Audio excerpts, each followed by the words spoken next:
Hi, I'm Mo Kelman, and I'm thinking about Snow Farm today.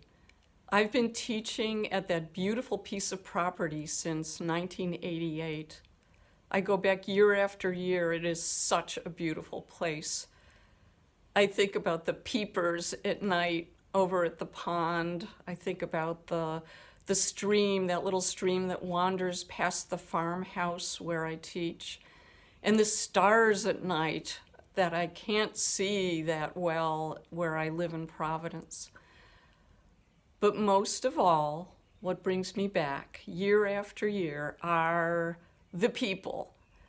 We have a blast in my studio. People come energized, ready to work. Some people come feeling a little timid. They're beginners or they're about to take new risks. But very soon they find out that people are very sharing.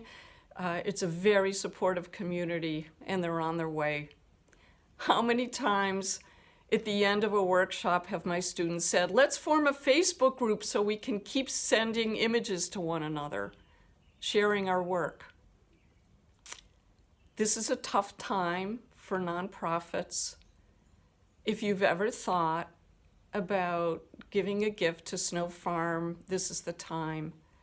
Check out their website, snowfarm.org. Until then, till I see you again at Snow Farm, be well, take care.